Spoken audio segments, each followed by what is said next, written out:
art is a level of, putting yourself out there and seeing what happens. And I say this, and right now I've been hiding a lot of my work away for 6-7 years now. So it is probably time to go practice what I preach, as they say.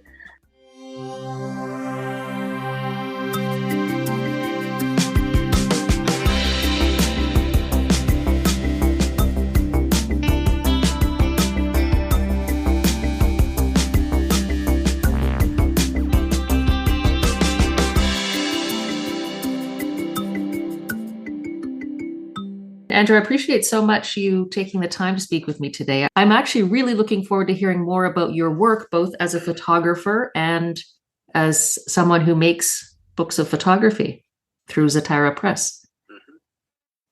So maybe we can start with your work as a photographer. So I work as a documentary fine art photographer, do usually in long form projects. Often a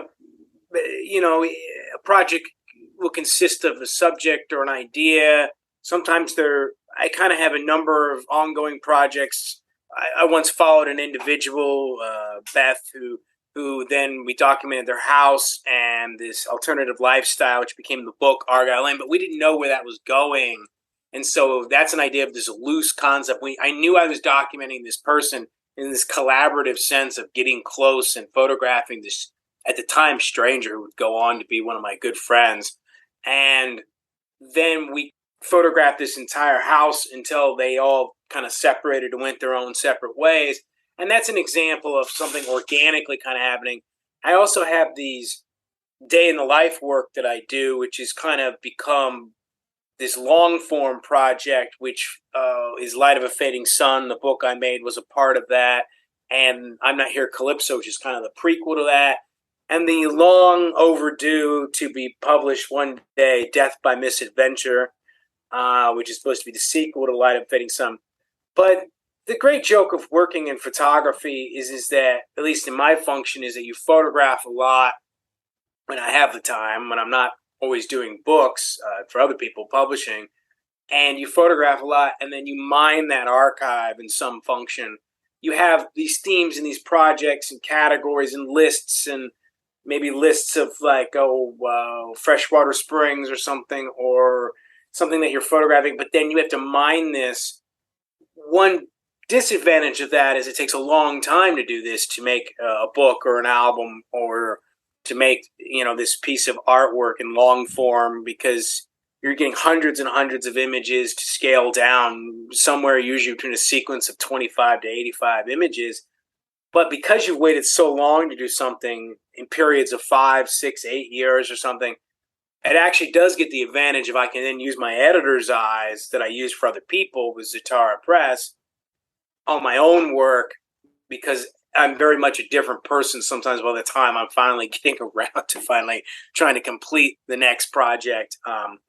And that's true of everybody. Everybody's always playing that balancing act game. In my case, it's the publishing and the personal photography, or my personal workflow of art flow. But with other people, it's the teaching, which I've also done in the past, but the teaching and their personal photography or something. There's always that balancing act, About my own work, I work primarily in film photography, but not always, using analog film long before it was trendy to do that.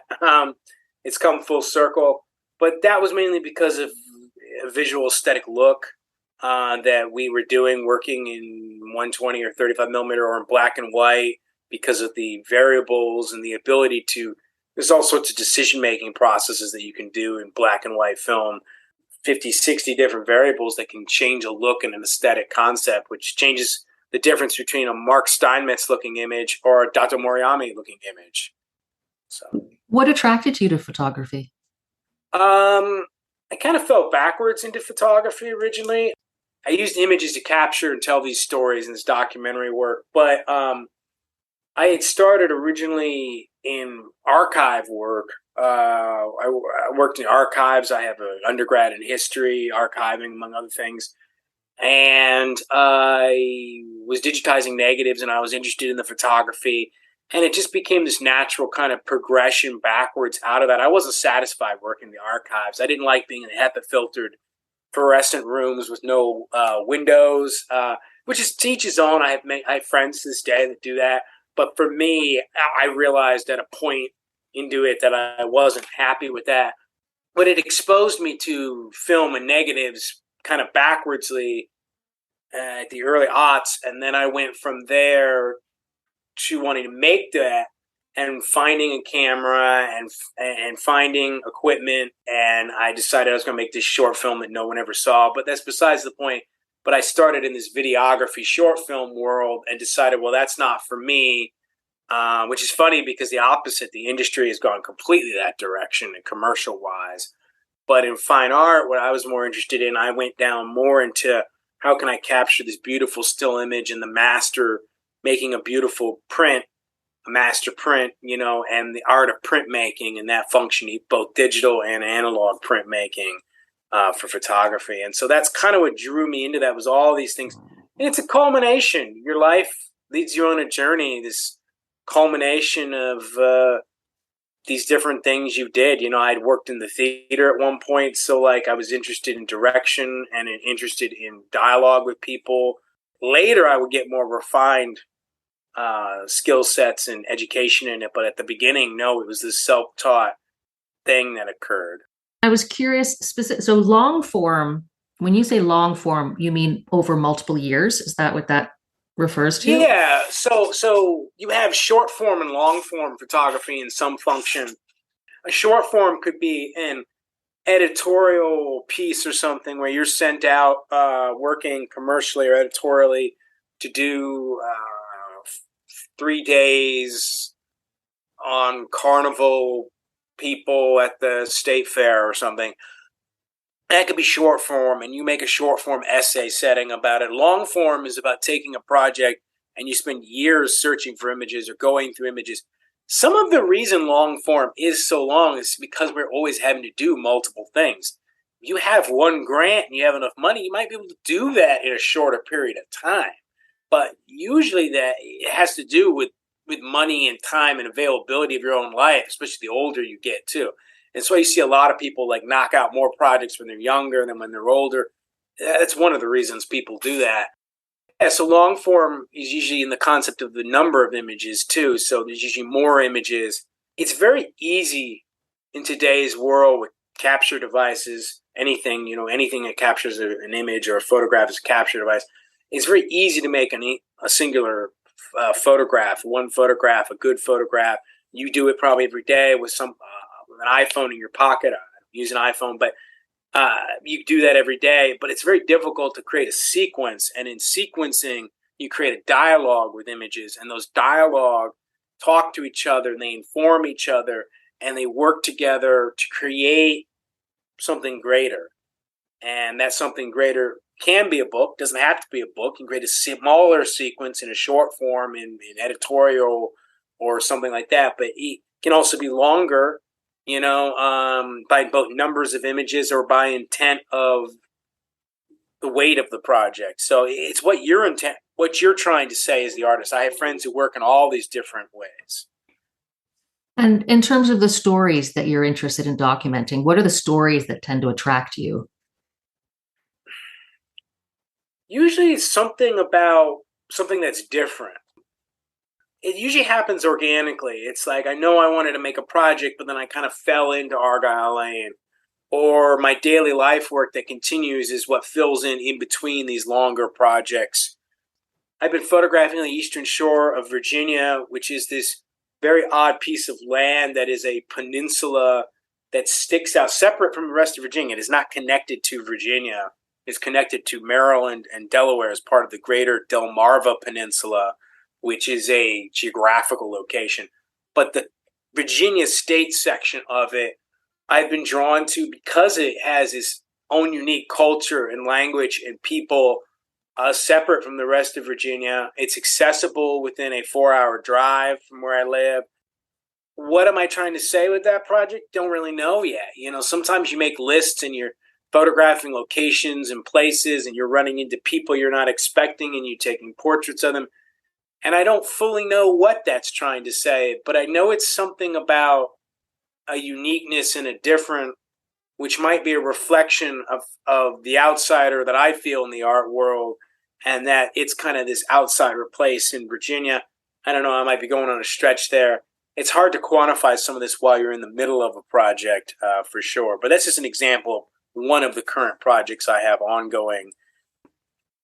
I don't generally show work till things are further done, which is part of my workflow as well. So, like, some people constantly are showing work for instant gratification and for these likes and dopamine appreciation on social media.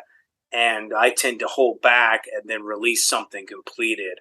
Benefits and negatives to that. So, Is that partly because, I mean, it sounds like your process is based on the story emerging. So you don't go in there with an idea of how things are supposed to be. You go in there and you experience it and you take photos and you talk with people. Is maybe one of the reasons you wait to release stuff until the story is clear in your own mind too, so you know what you've put together.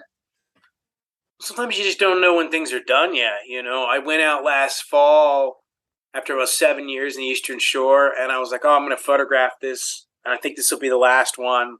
I'm running out of this specific film I was using anyhow. I don't make it anymore, and then I hit a whole nother layer of the project, and I'm like, well, I have to go back again. But you don't know because you have to let the project lead you and the art lead you somewhat. And it is about getting close and getting into these people's lives, or if it's more landscape oriented, trying to get into the energy of that space and to let that envelop you. And you don't always know. Sometimes you shoot something and it doesn't work out. You might have done a lot of work. And this is why we usually have 5 or 6 concurrent photographic projects going. I do. And then this kind of daily life one running. And, granted, I've been a little behind lately finishing them, but that's life. I was just, as you mentioned, running out of film. I was thinking that you've made the decision to work in analog. It sounds like exclusively or mostly. When I used to do more commercial work back in the day, we used to shoot, obviously, digital is still dominant in commercial work, though there's been a big return to analog photography also in commercial work, especially among fine art commercial photographers or fine art, maybe editorial photographers that are wanting to go back to something that they did originally. It wasn't so much about a question of something to choose, so much as you do create a look and an aesthetic for your style of what you're doing. You build that aesthetic and look, and so then, and at the time we were doing it, it was much more affordable than it is now.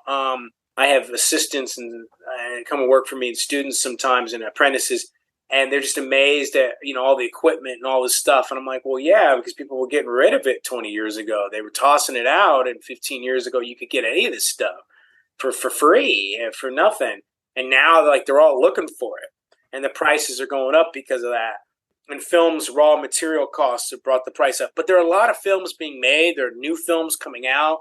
There are lots of new developing labs. There's a whole hobbyist amateur world keeping it alive. It is a vibrant world going on of that. But that's a look. And so, if I want something to look like a Polaroid, I have to go shoot Polaroids. Yeah, you can photograph it, put filters and do all sorts of things, but then you've lost the authenticity of it in some function, in my mind. But I don't know. It's definitely a privileged statement to come from to work in film. So I was wondering also, just, and you answered the question, but from the perspective of, you said you were running out of the film that you needed. So and so nobody makes it anymore. So there's constraints like that. well, only because I was using a Croatian film called Efki 100, which I was putting in a Rodinal soup. But the reality of it, though, is that there are many films that are available. There's much out there. The prices have gone up, which is unfortunate. Primarily enjoying black and white more than color, though I do work in both mediums quite a bit. Black and white film, I'm able to bring those costs further down by doing things myself, and also by stockpiling and freezing a film and having a lot of stuff backstocked, which I have had from some of this stuff 15 years frozen and stuff. But I know a lot of hobbyists working in color right now, or shortages of color film. I hear these days, but at the current filming of this podcast, but Wait, did you mean frozen? Like, is that like a technical term, or is there film in your freezer? I mean, we have a full So Zatara Press and myself, we have an operating building that has a full black and white and color darkroom, and also has a full upright refrigerator and freezer full of film, which is for my work. I come from a workflow of a studio practice where you have, whether you're a ceramicist or a leather worker or a painter, you have a studio with supplies, and you come in, and I have paper and inks and printers ready to go, and everything is maintained, and you have all this equipment, as opposed to this minimalist practice, which is this other practice in photography where someone has one editing monitor, one computer, one tablet, and literally like one digital camera and a 24-70 lens. And there are people who live like this and do that. They got their one tripod, and I have all these other supplies to pull from, like a magician out of my hat, these different ideas. It puts a lot of overhead. Why do I work in that workflow? Um, because when I started out, my colleagues were in other mediums, and that was the workflow I was exposed to. I think that's why. One is not better or the other. You can accomplish amazing work in either way, but that is why we have all this stuff, all this equipment, and it is equipment heavy. Photography is analog photography, but obviously we still do a lot of hybrid work. Most of my work is scanned now and then printed digitally. I don't print as much in the darkroom per se at all anymore. To be honest, it's a time consuming issue. Is really the issue with it. It reminds me a bit of a documentary that I watched on Netflix, and I cannot remember either the name of the photographer or the name of the documentary, but it was the story of a woman who did like really large size Polaroid portrait photos. And so she was working in the kind of space I'm now imagining that yours is, where she just had, you know, boxes and boxes and shelves and all kinds of equipment around her. And she had these massive, I guess it's not a press, but whatever she would do to print out Yeah, the Polaroid photographs that were like life size yeah. portraits. So I know the woman you're talking about. I can't remember her name. I don't stream movies. I don't use streaming, so I don't really follow 100% what goes on in the world of Netflix and stuff. But what you're talking about is the 20x24 Polaroid camera, and there were a series of them, and there was a woman who had one commissioned for her, and I can't remember her name. I know that much. Yeah. And yeah, she was working in that format of the 20x24 Polaroid.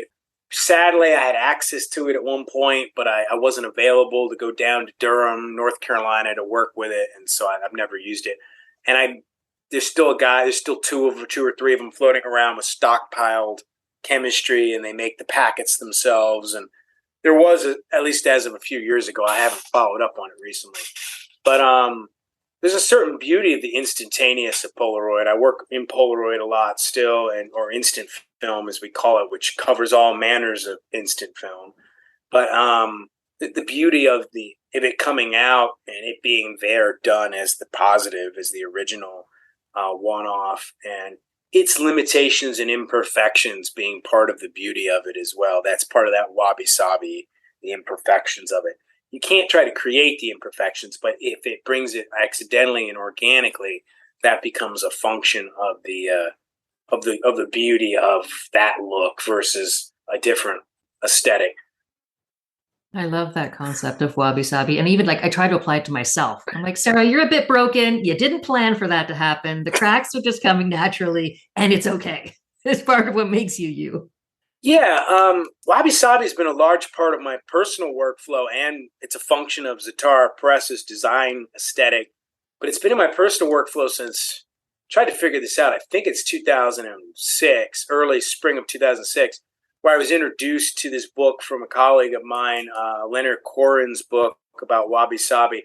And at the time, this was not a trending thing. I lived in a very bohemian city of Asheville, North Carolina at the time, and it was very art oriented. So Buddhism and all this was a large function. I'd already been a practicing Buddhist and still am Zen Buddhist, and So it came very naturally to want to incorporate wabi sabi into my own workflow, first doing painting and then photography, but then also then into the design aesthetic of Zatara Press.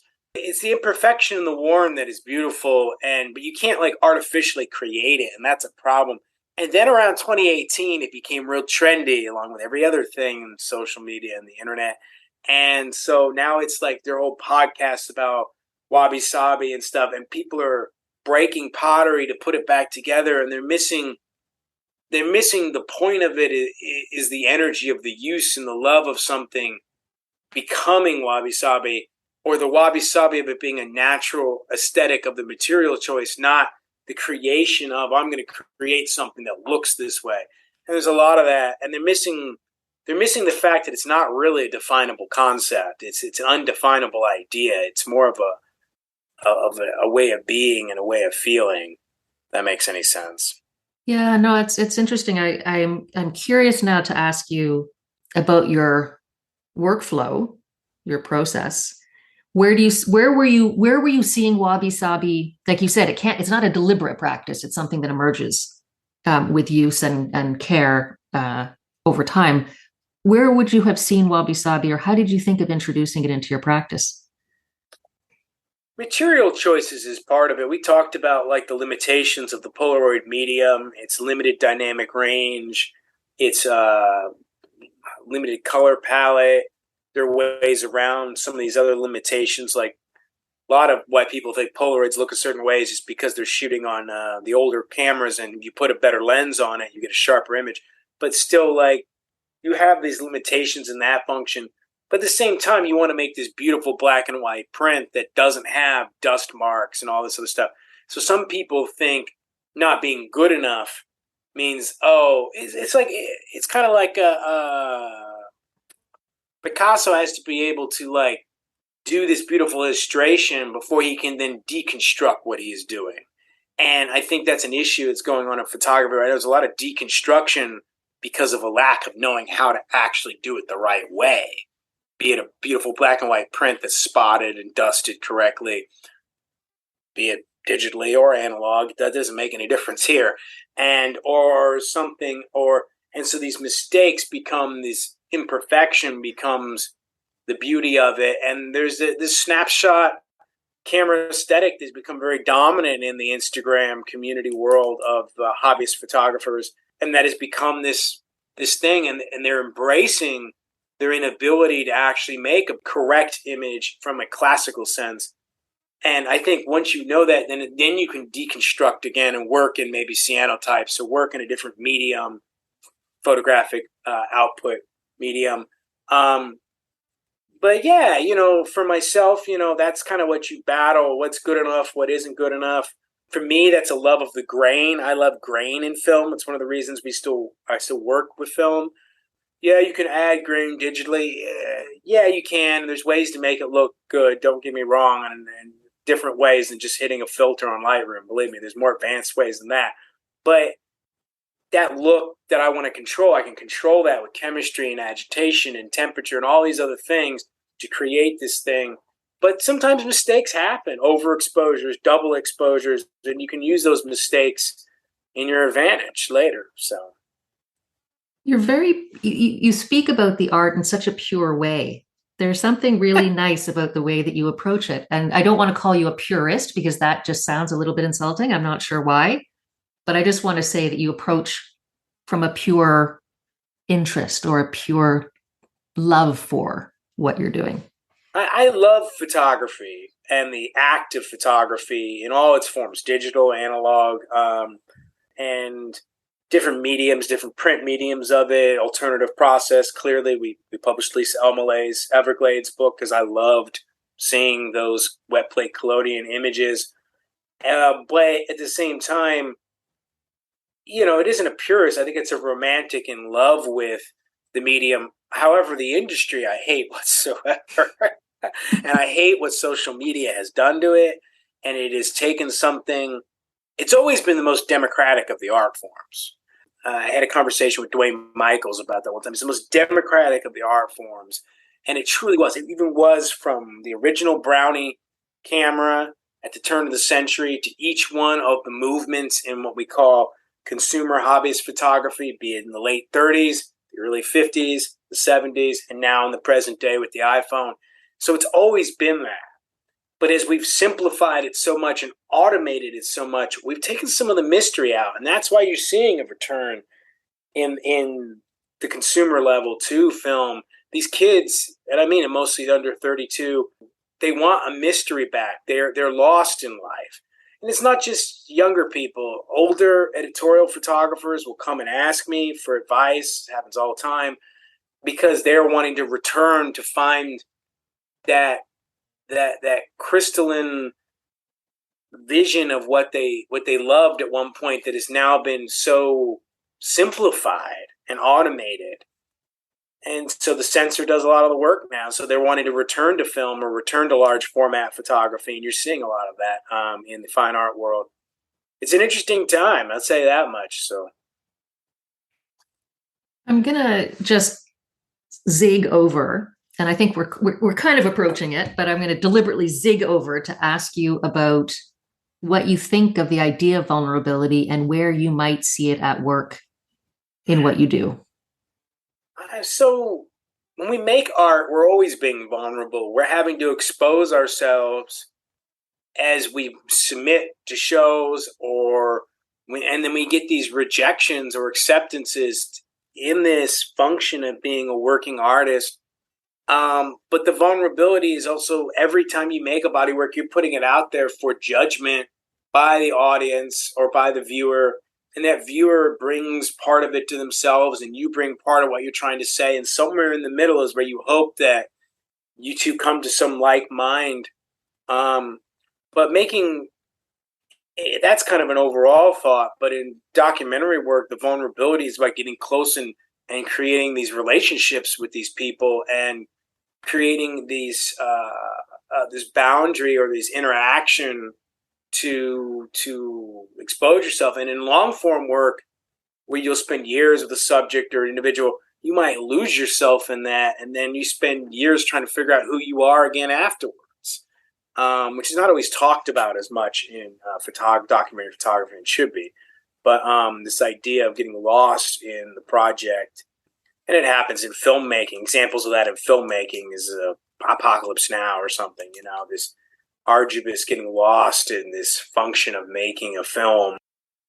It sounds like a very co-creative process, documentary filmmaking, that it's because you're not going in there with a fixed idea. You're establishing a relationship and creating a dialogue between you and the subject. And so I bet I might be wrong, but it sounds like that then becomes a co-creation, this piece. In the function of how I work in documentary photography, not in filmmaking per se, because I've never really done too much of filmmaking anymore in a cinema sense. But in photography and still photography, I find it to be very collaborative in that sense, and that it starts to become this interactivity with the individual. But some people do it more from a more clinical or further sense, especially short form.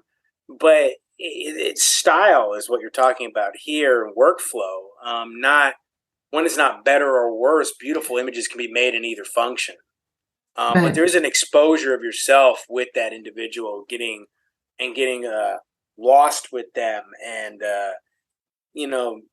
and especially if it's a single subject like that and not a broad subject, but it could be women in prisons. I have a colleague working in that subject, or any subject. Farmers, which comes to mind, but that starts to lose it here. But yeah. Is that something that is special to you about that form? Like, do you think that's part of the reason why, like, because in your workflow, you do get very close to your subject? I wanted to tell stories, and that was the only way I knew how to tell stories. There are definitely other ways to do that, and I've done more talking head or surface oriented work, and the film I made was more like that. But I found to get really authentic work was to not just jump from person to person, but some people work in that more fine art documentary style, and I do as well, where you're photographing in landscapes, and then someone wanders in and you photograph that farmer, and you taking 6 or 7 photos of him, and then you move on with your day. And that has become very dominant as well in, especially in fine art bookmaking and that style of documentary work. But I've always found that getting closer and the intimacy of a hard, in-depth project with someone brings a different level of strength to it. But one is not better or worse. They're different styles. It's like talking about the difference between a drama and an action movie or something. They can both be strong on their own merit.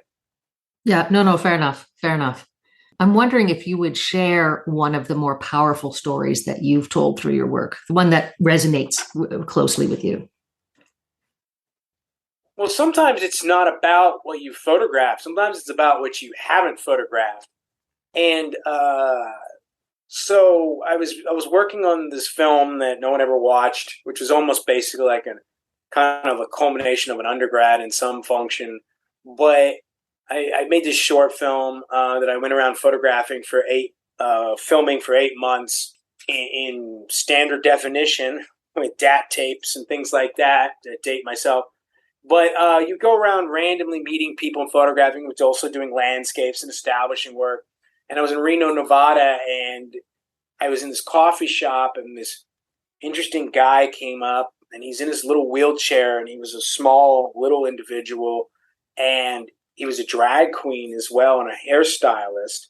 His name was Izzy Dame, and he came up and he goes, "You're an artist," and he's introducing himself to me. And then this would happen sometimes. You go into a community, and someone would then take you into their community and go around introducing you. And this is at the Sierra Arts building, by the way, Sierra Arts Foundation building. And at the time, I haven't been there in a long time, there were studios and people lived above it. And Izzy lived in this penthouse up above it, his apartment. And he took me up. And he had this crazy story where he'd been a hairstylist for famous country music stars, but he didn't want me to take his photograph. So I couldn't take his photograph, even though he was doing performative work out in this art performance piece where they dressed as mud men called in the part of the Nada Dada art performance in Reno. But you don't know where you're going to interact with someone or what they're going to affect you and introduce you to people, as Izzy did. And anyways, he wanted me to stay there. I didn't stay. I had to keep driving out further west for work for this film. But the point of the story is then you don't know where these people are going to interact, and you sits with you and you think of this hospitality or this energy of this image you wanted to take but you never got to take. And because of that politeness of him asking not to have his photo taken, yet at the same time he was offering for me to stay at his house. So 6 months later, I'm sending letters out to people. You do a lot of letters in art world, by the way, a lot of emails and letters.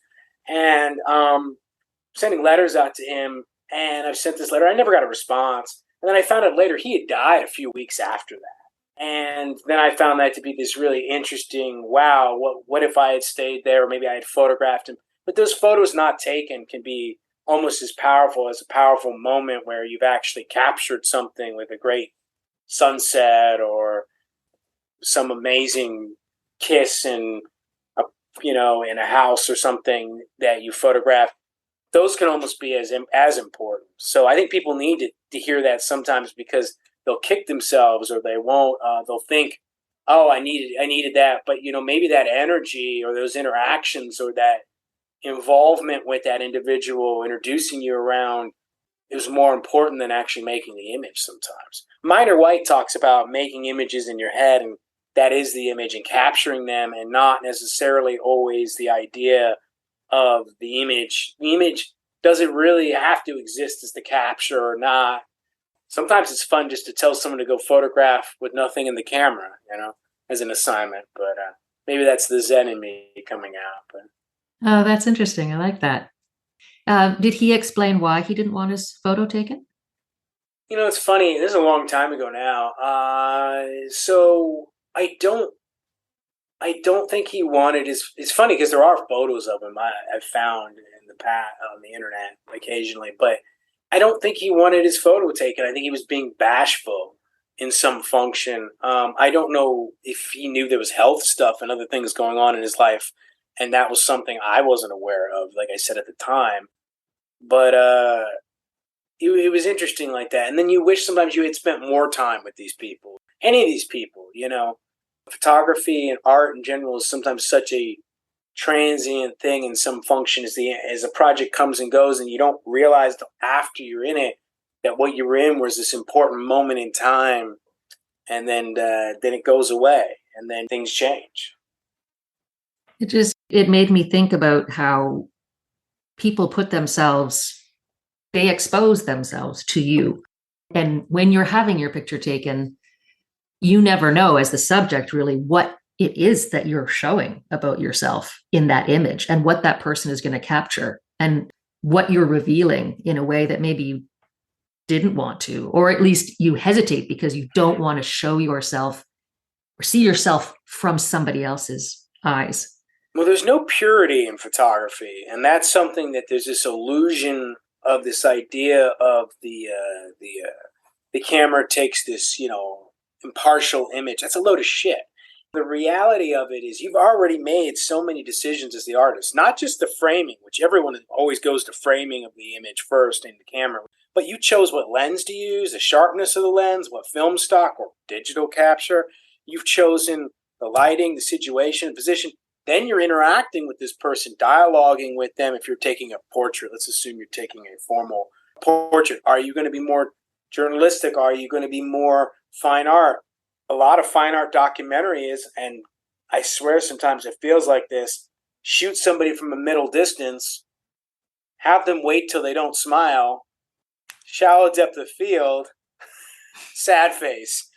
And that's become very dominant since the year 2000 to the present day. I mean, it goes before that, but like extremely dominant in fine art documentary. Oh, a medium format, large format camera. But those are all decisions. And so there is no, photography is manipulation. So you are manipulating.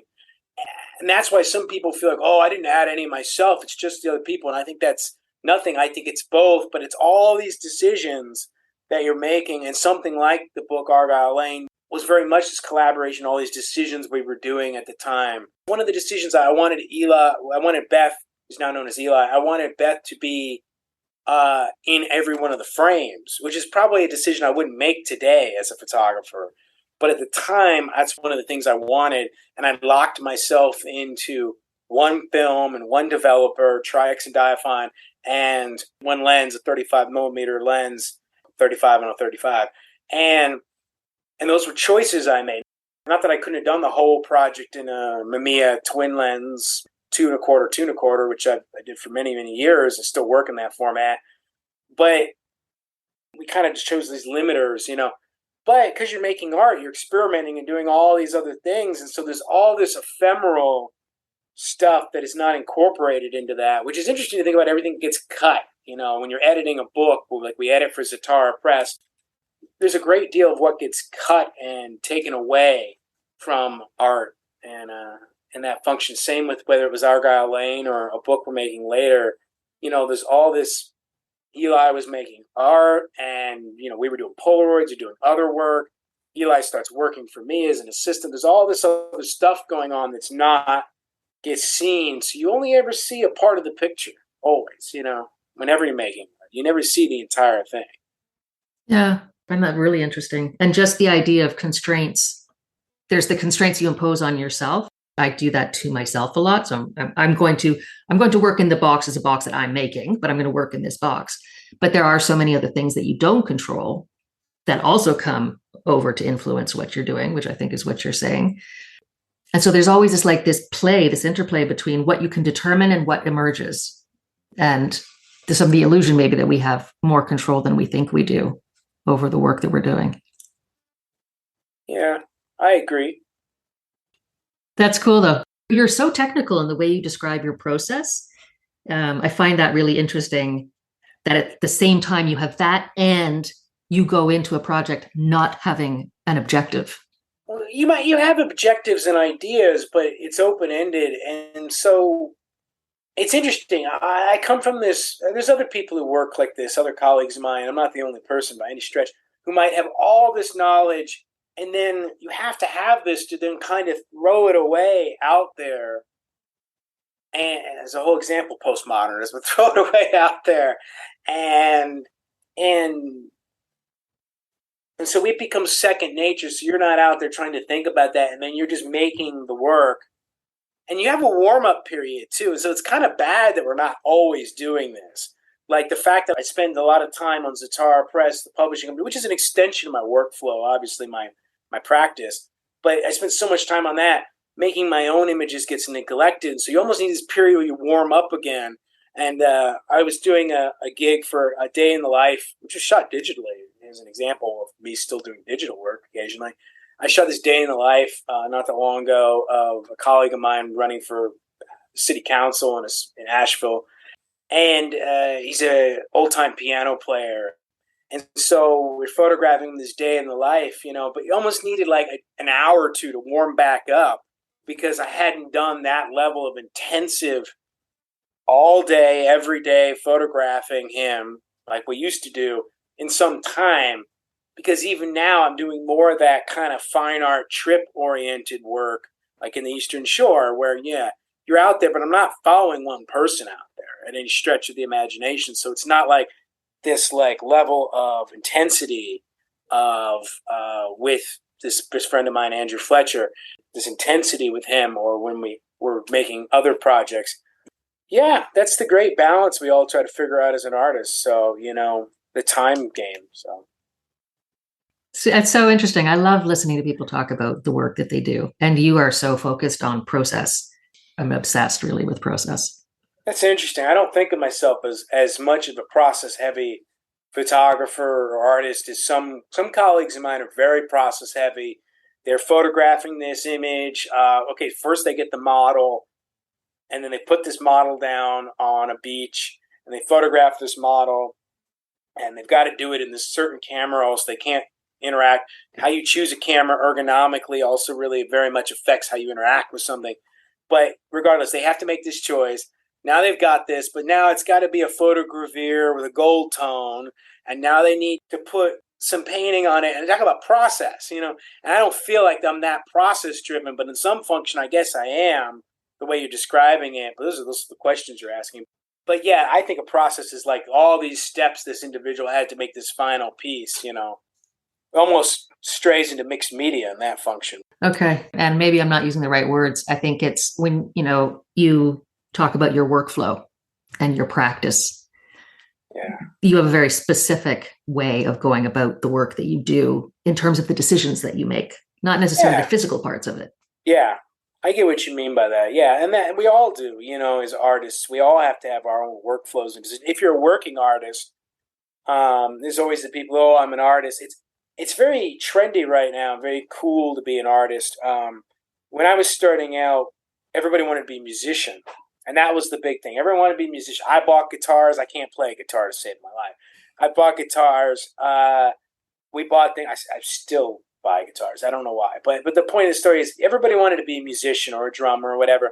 And what happened, I noticed around 2013, 14, somewhere around there, it became cool to be an artist. And so now it's cool to be creative, which was never a term. We never called anyone a creative back in the day. Everybody was an artist. And that's fine, but what it's done is it's become the new musician in that function.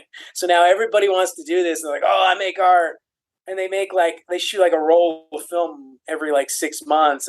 That's cool and all, Some of us are actually out here, if you're a writer and you only write a sentence every couple of months, are you a writer? Or is it just how we self-identify? There's a question. So thought for the ages. I don't think there's an answer to that, but I've wondered this. Yeah, it's probably that. And that's a judgment I make about myself as well. I don't call myself an artist because I'm not a working, daily practicing artist. And even if I'm attracted to these things or I like drawing, am I compelled to do it every day? And do I focus on honing my skills every day? I don't. So I don't call myself an artist. So I understand what you're saying, I think. And I apply that to myself as well. Yeah. And when I made that film years ago, that we used to ask questions like this. It was a documentary film and it had questions and dialogue. We'd ask these set of questions I had, and one of them was like, how do you define your art? And how do you feel about collective consciousness and the interaction of art with other people? and you'd get these interesting answers to like, are people an artist? Are they not? How do they think of themselves? And is it daily work? I mean, you can do just you can be anyone can be creative, but making art is about an arduous labor, like being a bricklayer or a fine art woodworker or something on that function.